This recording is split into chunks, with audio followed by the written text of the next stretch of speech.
Hello everybody and welcome to our What is COP26 event. This is an event for young people by young people, and I work on a project for North Wales Wildlife Trust called Stand for Nature Wales, and we're joined by 5 young people on our youth forum on the Stand for Nature Wales project. We're just going to go around and kind of introduce everybody so we know who everybody is before we talk a little bit more about what our aim of this evening is. So we can just go around and you guys can introduce yourselves. We'll start with Megan. Do you want to introduce yourself? Yeah, so hi everyone, I'm Megan, and I've been on the Youth Forum for 2 years now, and we've done a few of these events online, and yeah, they're really good, so I hope you stick around. Thanks, Megan. Ellen, do you want to introduce yourself? Yeah, I'm Ellen. I've also been on the forum for I think 2 years. I've also been helping out with these online events and things too, so hopefully you enjoy ours today. Thanks, Ellen. Michelle. Hi, I'm Michelle. I've also been a member of the forum for about 2 to 3 years, and I've been mostly in doing the background stuff and helping the online event. So this is the first time I'm on screen, so hopefully it will go well. Tanith. Hi, I'm Tanith. I've been on the forum for just over a year now, and yeah, this is my first proper live event, so I'm really looking forward to it. I hope you enjoy it. And Emily. Hello, I'm Emily. I've also been on the forum for a couple of years, and I'm the young trustee for the Wildlife Trust, and just happy to be involved with this. Brilliant stuff. It's really good to have you guys all here to tackle this really tricky subject of COP26. So we came up with this idea to run this event because it came to light that nobody really understood fully what COP26 is all about. It's in the news loads. It's absolutely massive. We understand that it's this big important thing, but it's full of complicated jargon and there's a lot of kind of complicated political information all around it. So what we wanted to do with this discussion is to try and break it down so it's a little bit easier to understand. So that's what we're going to try and do for you this evening. And I'm going to hand over to Emily, who's going to kind of help to lead the discussion, Emily and her cat, to help lead the discussion among everyone this evening, and kind of help bring it all together. So I'll hand over to you, Emily, and I'll take a back seat until I'm needed. Okay, so hello to this little conversation so that we can find out from our 4 young people who've been doing all the research so that they can tell us in simple terms what COP26 is. So first we're going to ask Megan, who's been doing all of this research about what the backbone of COP really is. So Megan, take it away. Thank you. So first we're going to start with the UNFCCC, it's a lot of C's, which is the United Nations Framework Convention on Climate Change, which is a really long name. It's too long. This is basically the backbone of COP. It's an agreement between a number of different countries to prevent dangerous human interference with the climate.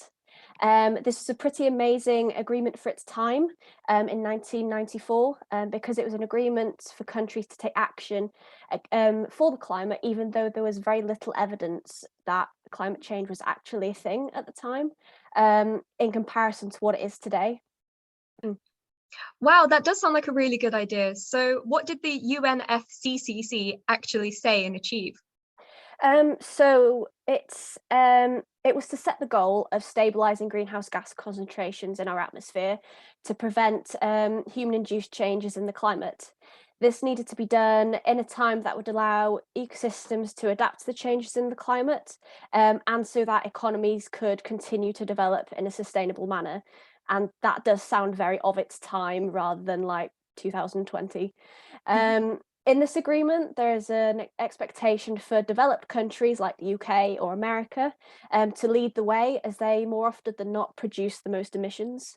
They're also expected to provide financial support to developing countries in order to help them with their climate targets.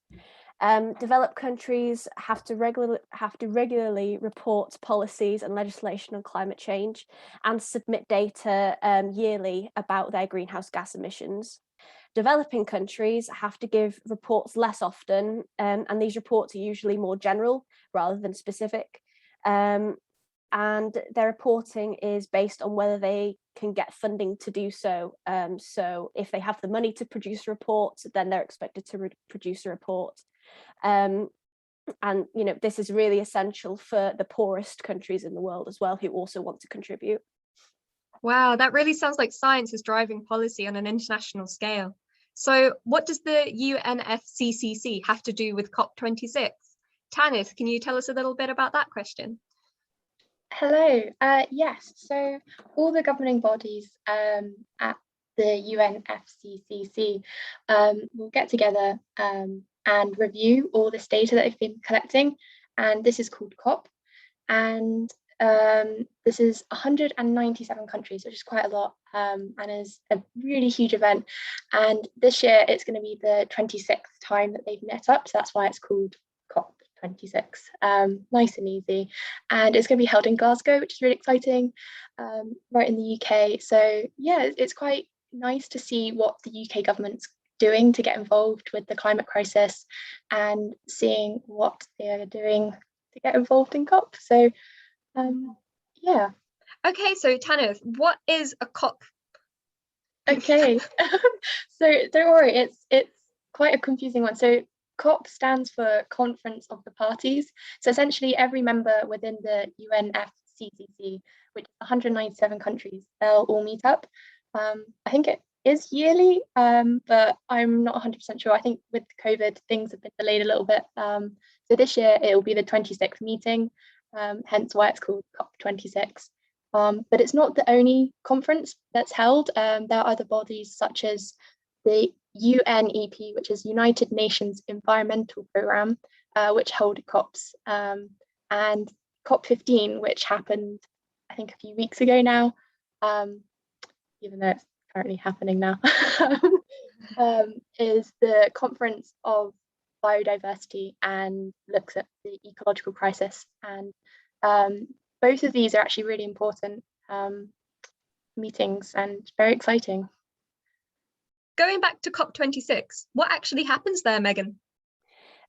So COP is very much about setting climate targets, reviewing what work has already been done by countries and what work still needs to be done.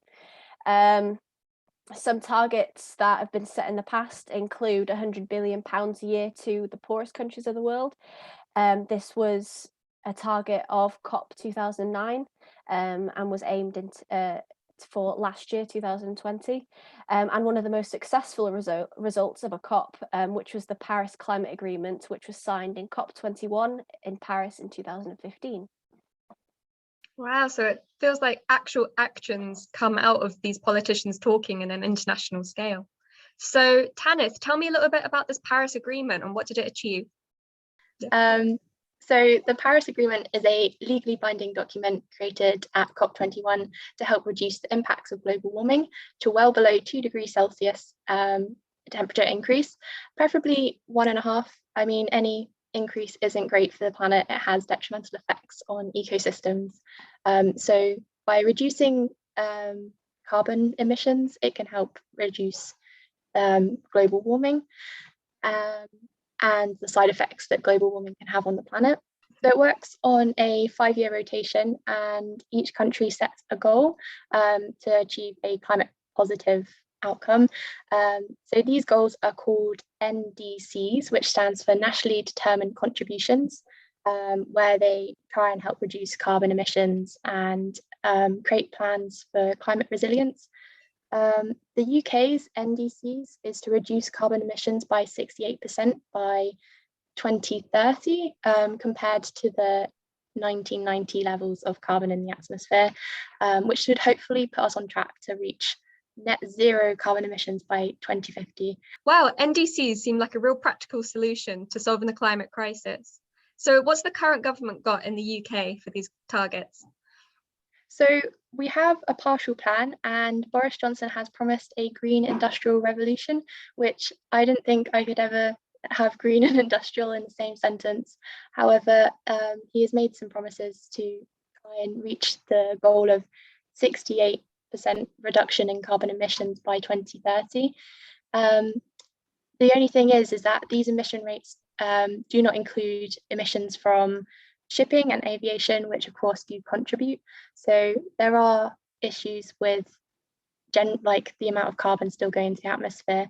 And there is still a lot of government funding into new roads and housing developments, which of course will all contribute towards carbon emissions. Wow, so it sounds like there's a proper plan. But if it's a legally binding document, are there any consequences to not adhering to these targets or even pulling out like America did in 2019? Well, from what we found, it doesn't seem like there are any actual consequences for not meeting your targets, which is really bad for, especially if you're considering huge polluters. But it works perfectly in the favour of big economies like the US, China or India, who can sign into these really positive agreements, but they're not actually having to meet their targets. The reason that it's so difficult to enforce is because it is a voluntary contract. It's a voluntary legal document, so it's just really difficult to enforce something that's on a voluntary basis. Okay, wow, I'm surprised by that because I thought that this is a climate crisis and these large polluters are just endangering all of the smaller countries who don't have the power to change anything. So I'm really surprised by that. So what do we hope to achieve from COP26? What can we change this year?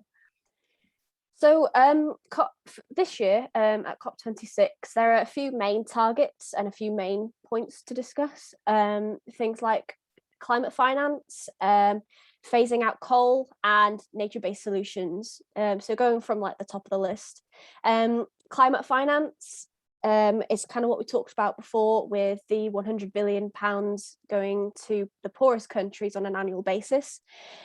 This target was not actually met. And last year, they actually only reached £80 billion. So a lot of the poorest countries actually want answers at this meeting. And they also want to kind of extend that that climate finance beyond 2020. So there's a lot of kind of like discussion and a lot more collaboration needed. With phasing out coal, it's one of the dirtiest fossil fuels that we have. So it really needs to be phased out as soon as possible. There has been some progress on it. So countries like China have kind of promised not to invest in new coal plants overseas, but there are loads of other developing countries that are fully taking advantage of coal power, which is awful. I actually realised that this year there's a Cambo, which is going to be a new fossil fuel mine in the UK. So even on our own turf, we're not adhering to these targets at all, are we? No, not at all. Even though they want this green revolution. So, you know. And the last main target is to implement nature-based solutions, which is exactly what we all love. So nature-based solutions involve things like restoring and protecting forests and woodlands and habitats like peatlands and wetlands, as these are huge carbon stores. And kind of like protecting these habitats is really important, not only for the goals of COP26, but also COP15, because they're also huge refuges of biodiversity as well. Wow, that definitely sounds like some tangible goals that the UK can start implementing even before having a legal requirement to do so. Yeah. It's really good that those three things are on the table. Yeah. And there's also one other thing which is really quite interesting, which is something called carbon trading, and it was started in the COP in Kyoto. And what this kind of involves is, if the UK, say, wanted to meet its climate targets, it could do that by investing in, say, a solar power plant in a developing country like India. That would benefit both countries, because it would mean that India would then have access to the technology that the UK paid for, and that would count to reducing India's emissions because it has a solar power plant on its turf. But then the UK would also benefit because that would transfer into what's called carbon credits. So it would then kind of go towards the UK meeting its own targets as well. It's a little bit of a cheat system, but overall you are reducing carbon emissions, which is better than nothing. Yeah, I've definitely seen some holes be picked in carbon trading. And I suppose it only works if it's put hand in hand with our nature-based solutions, protecting our forests before cutting them down, and then paying the cost of cutting down those forests with something else, like a solar panel farm. So I'm very glad to hear that, actually. Thank you, Megan and Tanith, for that introduction about what COP26 is and how even now it's really important to hear young people's voices about the climate crisis. And one of those voices which has been really loud just as recent has been Greta Tunberg. So Shell, can you tell me a little bit about what Greta's involvement is and why she's making waves at COP26 this year? Well, Greta Dernberg is a leading young voice in the climate fight.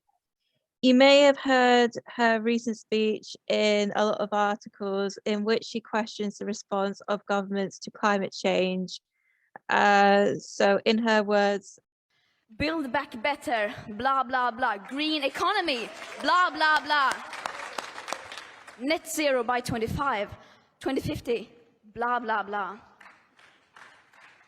Net zero by 2050, blah, blah, blah. Net zero, blah, blah, blah. Climate neutral, blah, blah, blah. So, Ellen, can you tell us, what does she mean by this? Have governments really not been adhering to their promises for the last decade? So in her speech, Greta has said a lot of things. She has criticised leaders for being ineffective and claimed that their empty promises are just a way for politicians to act as though they are thinking about the issues of climate change without taking genuine actions. Because of this, people right now are suffering the effects of climate change with things like more severe flooding and fires. These issues are only going to continue into the future. Greta has also stated that hope comes from the people, urging everyone to take drastic actions to help the planet and to take responsibility as individuals and communities.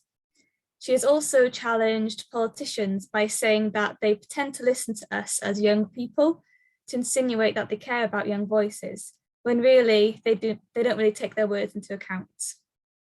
Yeah, I feel that one. Sometimes you're just a tick box as a young voice.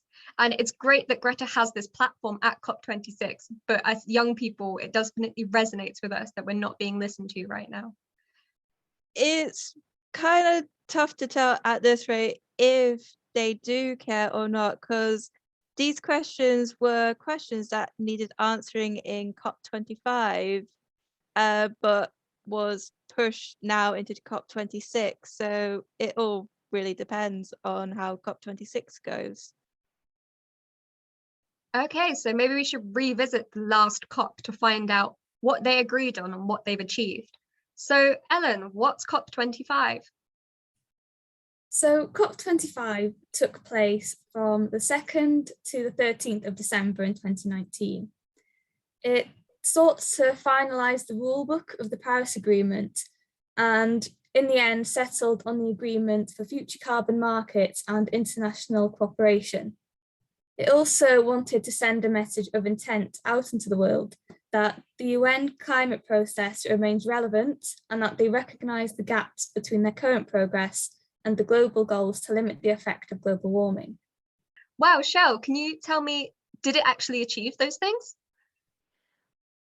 Well, so COP25, it actually took up a really long time, with the summit continuing 2 days longer than planned. So at this rate, it's the longest COP on record.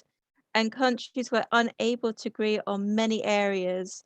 So a lot of decisions were pushed towards the next year, which at the time was 2020, but due to pandemic, it's 2021. It was kind of the case of countries such as China and Brazil, they opposed placing any obligations on countries to submit improved pledges, arguing it should be each country's own decision.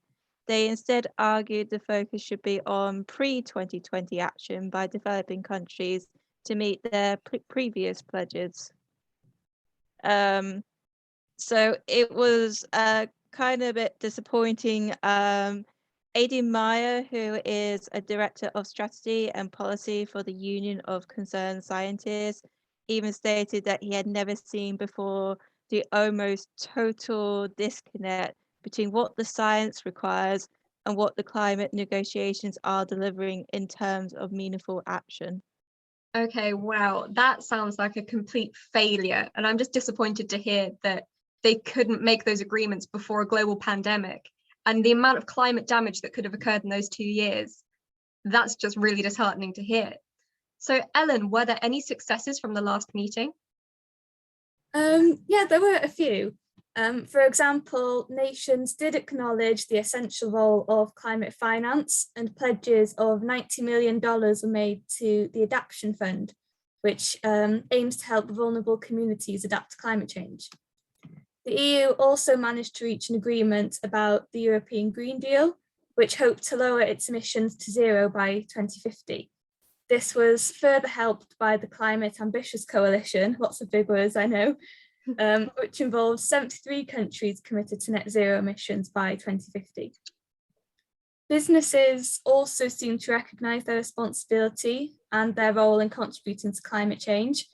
And as a result of that, many announced ambitious plans to decarbonise during COP25.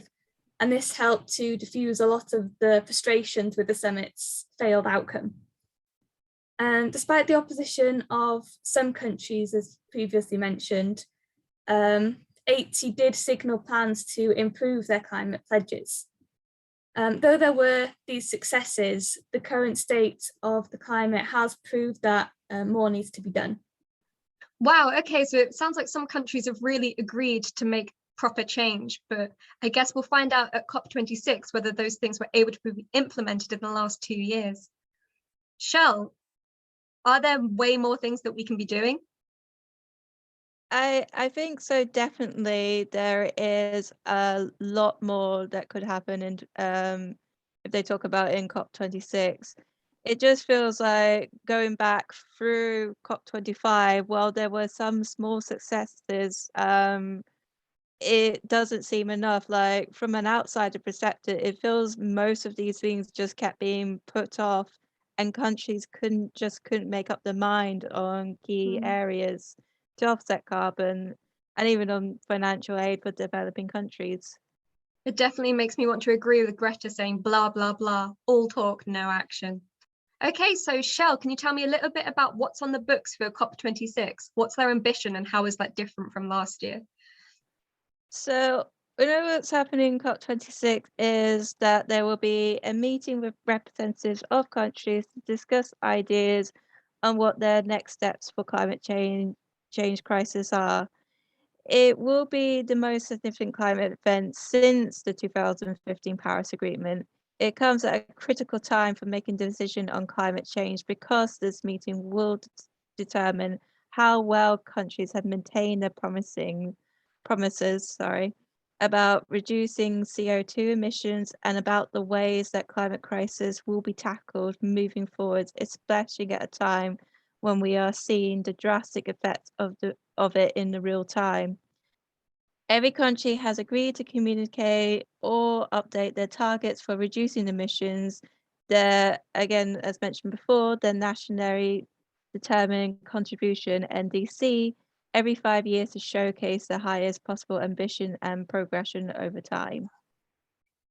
Okay, wow. So Ellen, can you tell me a little bit about what this net zero by 2050 is that they agreed on in 2015? Yeah, so basically, COP26 is looking to work towards an agreement for an action to reach net zero by 2050. So hopefully that will mean that they will discuss the shortcomings of COP25, and primarily it will look to end coal power, phase out polluting vehicles, reduce deforestation, and help developing countries to work towards a greener world. This will involve pushing changes in farming, transport, and agriculture in the time after COP26. This meeting also provides the chance to accelerate the collaboration between governments, businesses, and civil society so that an actionable plan can be developed that will be effective throughout society. I think, though, that the details are still quite unclear, and I think that they're going to remain that way until after the event takes place. So hopefully this meeting will tell us how governments plan to meet their goals and update us on their own developments since COP25 and the Paris Agreement. Wow. Thank you for your amazing research, all four of you. Like, it's been such an eye-opener about what COP26 is and really busted our jargon. So now let's share a few opinions. Us as young people, what do we think about COP26? Do we agree with Greta, or are we expecting a lot from our politicians, as they seem to be listening to young people more and more recently? So I think COP26 could definitely be an absolute game changer. It can allow people from loads of different societies across the world to have a say on how they want their countries to have an impact in the way that they want. If their countries and governments actually listen, though. It will also provide the chance to see how nations will respond to the climate crisis whilst coping with recovering from COVID-19. We think that it will be constructive to an extent, at least, as it allows us to hear the voices of a range of people, from professionals to politicians to citizens. It will also add pressure on countries to fulfill the ultimate goal of reducing emissions, and progressive methods of achieving this can also be explored. I think, though, that it will only be truly constructive if the nations will be willing to work together and if they truly commit to making genuine changes instead of empty promises, as Greta has suggested. It'll be interesting to see how this one goes, as it's such an important event.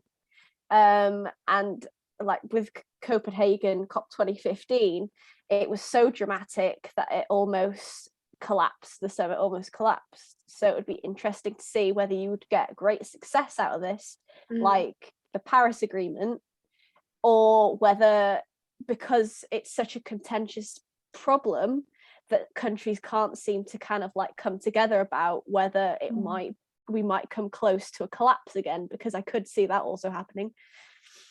I wonder what would happen if there was such a collapse. Like, what would we do next?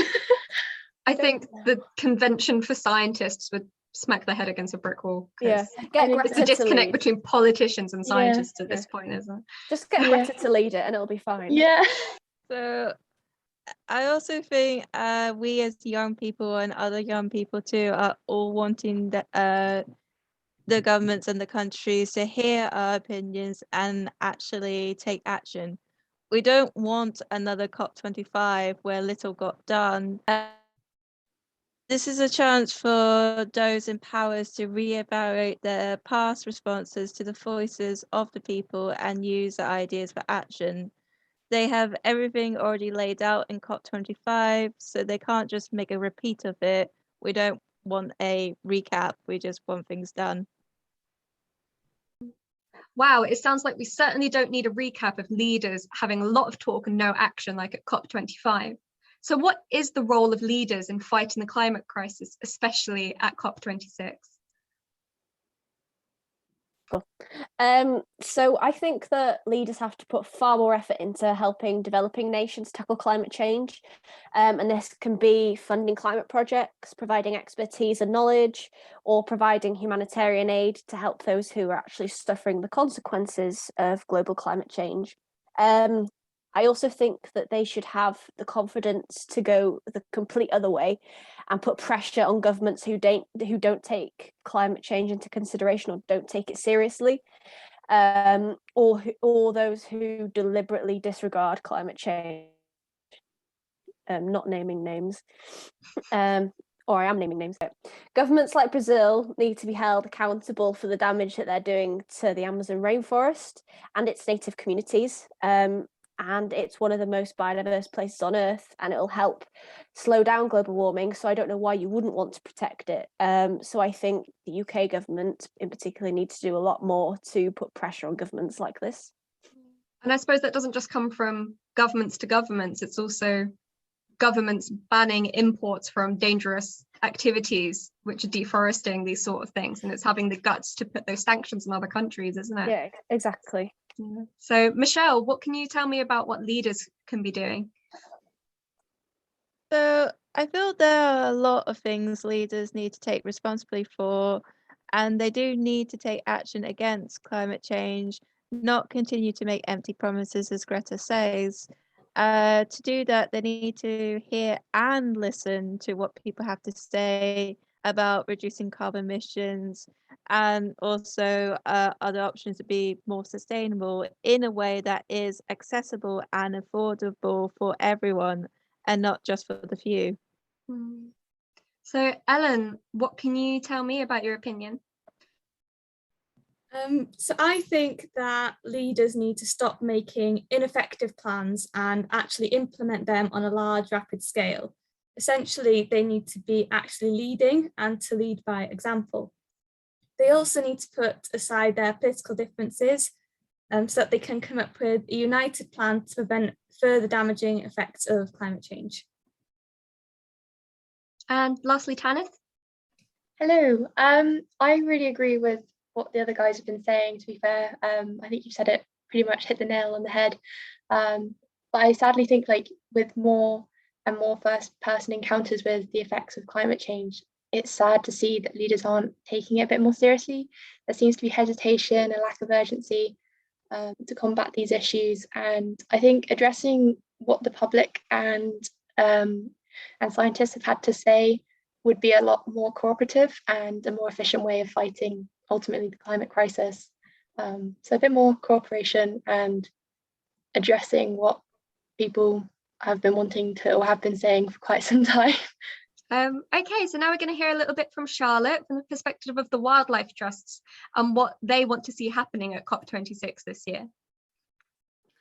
Yeah, so the wildlife trusts have basically they've just brought out a COP26 version of their of the Let Nature Help document, which highlights kind of the seriousness and the urgency of COP26 actually getting stuff done, and the fact that climate action needs nature and nature needs climate action, and neither of those things will succeed if we don't prepare for a changing world. That's the kind of tagline of this Let Nature Help COP26 document, which you can find online. And the wildlife trusts have released lots of information ahead of COP26. Have kind of realised how important it is to stand up and shout for nature's recovery and the importance of that in tackling the climate crisis. It's COP26 is a chance to tackle these two things together, the climate crisis and the nature crisis. Climate change is already contributing to the decline of nature around the world and in the UK, whilst the loss of wildlife and habitats leaves us really ill-equipped to reduce emissions and adapt to change. It's, this is really, really important. And global leaders at COP26 need to take a stand and ensure that they are embedding climate action and nature's recovery across their policies. And the wildlife trusts are kind of broadly stating that the following three things are needed. A set of national policies from all countries to keep to the 1.5 degrees within reach, keep that within reach. And that's really critical to protecting the UK's natural environment from irreversible and catastrophic change. Secondly, is that the UK, as the hosts of COP26, they have to be leading the way. The UK government is currently not on track to adapt to climate change or to achieve net zero emissions. And it is time to step up by demonstrating the right approach at home and using COP26 to encourage greater innovation and ambition. And thirdly, nations need to agree that they will invest in high quality nature-based solutions, like was previously mentioned, I think by Megan, like peatland and salt marsh creation and restoration, things like that. And those solutions developed with and for local communities. So in a nutshell, that's kind of what the Wildlife Trust want to see happening. There's loads more information online, and you can look at North Wales Wildlife Trust website. As soon as you go on there at the minute, the headline is kind of COP26. So you can click on that and you can find loads more info about what we really want to see happen at COP26 and how you can get involved. Well, that's really good to hear that we've got some tangible goals, that the Wildlife Trusts are communicating directly to the government that they're not doing enough right now. And in reality, the UK is one of the most nature depleted countries, certainly in the EU, and it's just shameful. And we're not going to have enough resilience to grow our own food in the next 50 years if we don't do something. And we have lots of opinions about this as young people. We have lots of knowledge and lots of drive to get things done. So what are we doing as young people at this forum? We've been doing a few debates to educate the public, and we've been doing lots of in-person conservation days as well. So Michelle, tell me, what would you like to say to the young people? What I would like to say to young people is that don't be afraid of people trying to push you back in the fight against climate change. There'll be people who might say climate change, it's not a thing. They might say you're too young to know what you're saying. But just remember, as young people, it's your future on the line. It's yours and future generations' futures on the line. It's important to speak up about it. And Ellen, what would you like to say? I think that it's important for young people to understand their own role in understanding what's happening in politics and in the environment, as well as their role in helping others to understand this as well. I think that young people should feel confident in pushing their voices through to those in power, and that they need to understand the responsibility of our own actions to help nature and the climate by making changes to our own lives, and therefore leading by experience and example. We need to help others to see the importance of the issues of climate change and environmental destruction on a global scale. I agree. We certainly have such a good role and such a long-term vision to really educate our community and get involved. So Megan, how about yourself? I think that we need to make sure that our voices are heard, agreeing with Michelle. As young people, we are the present, depending on your age, and future consumers and voters of the world. And if we don't get used to making demands and wanting to make demands in favour of the planet, then we never will. I also think that we need to take action into our own hands a little bit and realise that many people, especially of older generations, are kind of set in their ways or don't really want to change because, you know, they're quite comfortable and because climate change hasn't been as urgent for them, which, you know, okay, is fair enough. But since that is the case, we have to be the change that we want to see, as kind of cliche as that is. It's true. And if we change, if we're more malleable to change, then that is setting a really good example for future generations to come as well. Yeah, that's so true, because the people making decisions right now, they're over the age of 50 and in their 70s, and they all sit together internationally making decisions on something which will be past their time. It will be our time. And I think, honestly, if we were the ones making the decisions now, we all think that we'd be much leaps and bounds. So I know that sounds arrogant, but I can see the drive in our own community of young people, and I completely believe that my cohort of people could do a much better job. So Tanith, can you give me your opinion? Yeah, I think a role as a young person, I think just sort of, you know, don't be afraid to ask questions and truly understand why it is so important to protect our planet. And sort of, if you're not sure about like why climate change is such an issue, just, you know, ask questions, do some research, and then sort of from then you'll be able to see that, you know, what the leaders are doing might not be enough at this present day.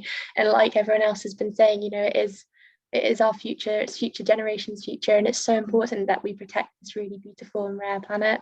And I think, you know, our voices, we might feel like you can't really make much of a difference, but I think, you know, it's quite easy to underestimate how much of an impact our voices can make, you know, and like everyone's been saying, sort of like making choices and like contacting, I don't know, writing a letter to your MP asking for a more climate positive thing in your area, that in itself is that little step towards a bigger goal. And I think ultimately, you know, if the majority of people think like that and they're more climate conscious, ultimately, hopefully, our leaders will maybe begin to realize that, you know, we are quite serious about the state of our futures. And yeah, I think it's sort of education is very important and sort of spreading the awareness. Yeah, oh, that's fantastic to hear. And honestly, what we can do as young people with COP26 is actually a lot more than most of us realize. So what can we do to get involved in COP26? Well, this year there is a pre-COP26, which is being held in Milan, Italy at the moment. And it precedes COP26. And it's all about having young people and a young person's perspective on COP26. It's completely run by NGOs and governments to give young people a platform. Okay, thank you so much, everybody, for being able to share your amazing research and opinions about what COP26 is. We hope that you've gone away with more information and a bit more clued up on how to follow it in the coming weeks. So thank you so much for listening. Here's back to Charlotte for some tidying up. Thank you, Emily. And thank you to all of you for sharing all of that research, all of your insights and your knowledge, your passion and your enthusiasm that comes across in kind of talking about how important it is for young people to engage in stuff like this is really inspiring. So that's really great. Thank you. I'll just reiterate a couple of points that have been kind of previously said. If you head to North Wales Wildlife Trust website to take a look at the COP26 page there's loads of different info on that page about COP26 itself, but also there is a free live online event from COP26 on Sunday the 7th of November, which is a episode as part of the Wildlife series with the Wildlife Trust. So you can sign up to attend that. You can also take a look at some things that you can actually do yourself to reduce your carbon footprint and adapt to climate change. So there's a whole page on all of that. And various other things as well, including our Stand for Nature Wales project page, which tells you a little bit more about the work that we're doing on this project. There'll be lots of links as well below on YouTube, directing you to various relevant and important things that you can go and look up and do your own research. So thank you for watching, and thank you to all of you guys for your input. Thank you so much.